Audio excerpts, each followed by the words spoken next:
بسم الله الرحمن الرحيم.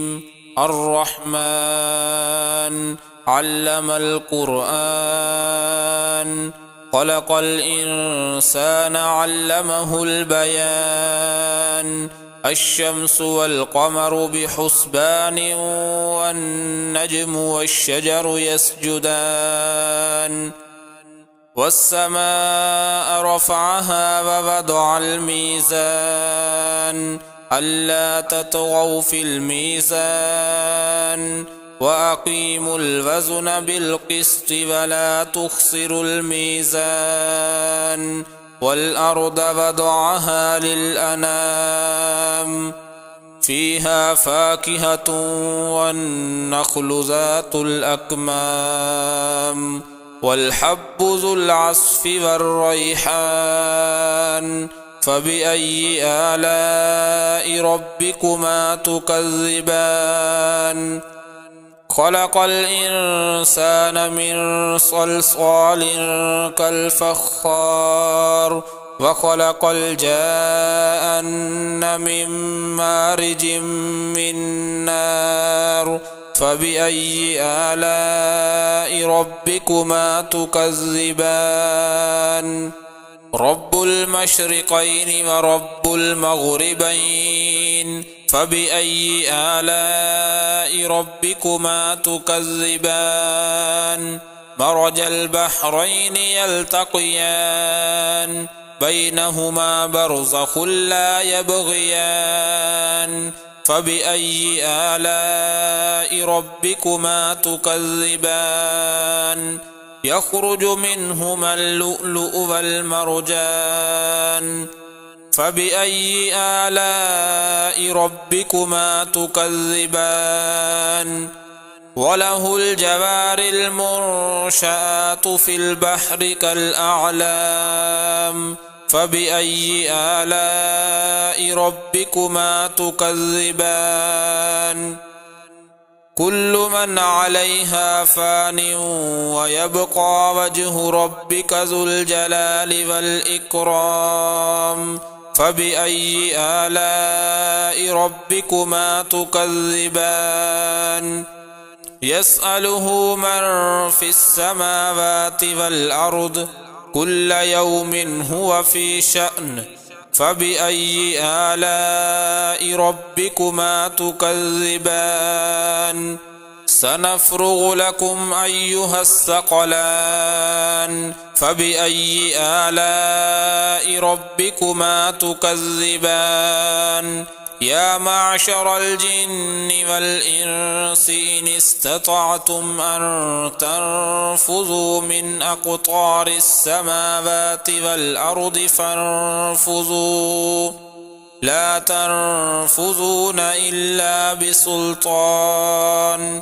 فبأي آلاء ربكما تكذبان؟ يرسل عليكما شواظ من نار ونحاس فلا تنتصران. فبأي آلاء ربكما تكذبان؟ فإذا انشقت السماء فكانت وردة كالدهان. فبأي آلاء ربكما تكذبان؟ فيومئذ لا يسأل عن ذنبه إنس ولا جان. فبأي آلاء ربكما تكذبان؟ يعرف المجرمون بسيماهم فيؤخذ بالنواصي والأقدام.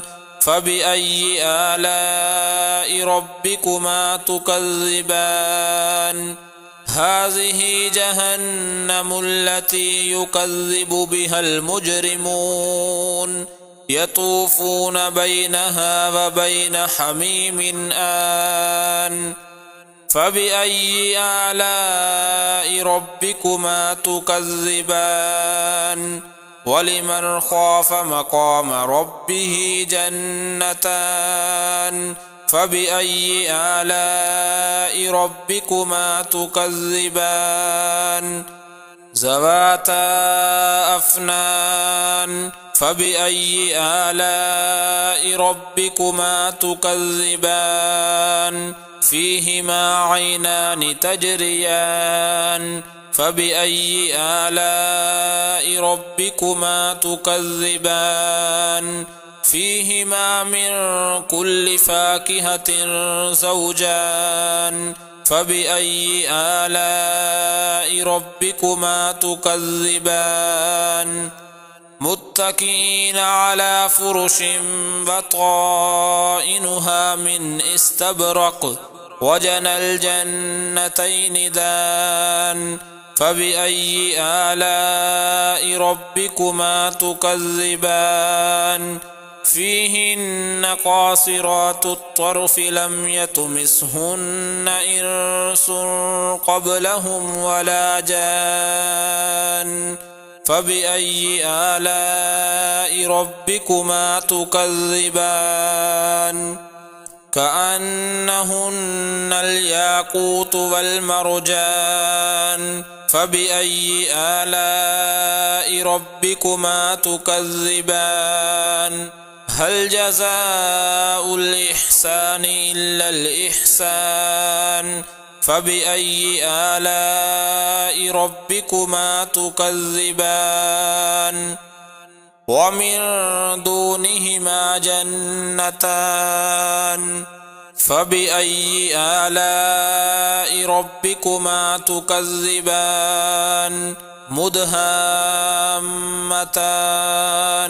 فبأي آلاء ربكما تكذبان فيهما عينان نضاختان فبأي آلاء ربكما تكذبان فيهما فاكهة ونخل ورمان فبأي آلاء ربكما تكذبان فيهن خيرات حسان فبأي آلاء ربكما تكذبان حور مقصورات في الخيام فبأي آلاء ربكما تكذبان لم يطمثهن إنس قبلهم ولا جان